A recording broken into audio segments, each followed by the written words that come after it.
lakini Mwanza, Tarime, yani kandaziwa sana like kandaziwa ni ya Facebook. Wanasema kandaziwa ya Facebook ya noma kabisa. Noma.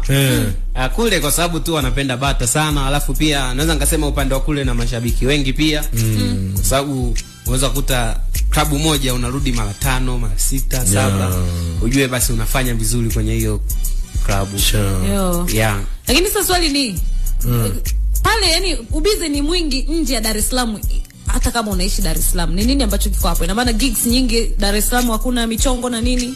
Michongo ipo mingi sana, simu zinaita, lakini ma DJs wa Dar es Salaam naweza ngasema kama wanajishusha hadhi, kwa sababu unakuta bei yangu mimi ambayo nimehitaji ya Dar es Salaam ni ndogo tu. Lakini bosi haiwezi. Sasa unajiuliza, huyu DJ anapiga kwa bei gani? Yaani unakuta wewe pale uwezi kwenda. Lakini kuna DJ fulani na mkali mzuri na anapiga hapo. Sasa huyu DJ anapiga kwa bei gani? Yaani nikagundua kwamba Dar es Salaam DJs wengi wako cheap.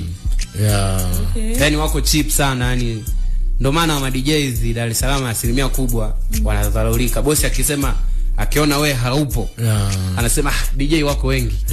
Kuna mtu anakuja, sometimes inabidi thamani yako iwepo, kwamba kijua kabisa DJ fulani yule bila bei fulani huwezi kumpata.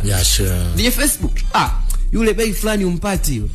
Au ndio wale DJ anakuja kufunga mashine, hata kama mimi hapa fresh tu ndafunga tu chapa tu. Unajua kuna zile sehemu ambazo unaweza kusema bwana, mimi ngoja niende hata kama nisipolipwa. Yaani kuna zile sehemu za kukuza, kuna kitu natengeneza. Nikitolea mfano kama Simba Day, Yanga Day, yani kwenye hizo timu, yani kuna sehemu ambazo ukienda unaona kabisa kwamba Tanzania inakutazama. Maana hiyo siku unajua kabisa watu wananitazama, yani aliyoko nyumbani ananitazama, aliyoko uwanjani ananitazama.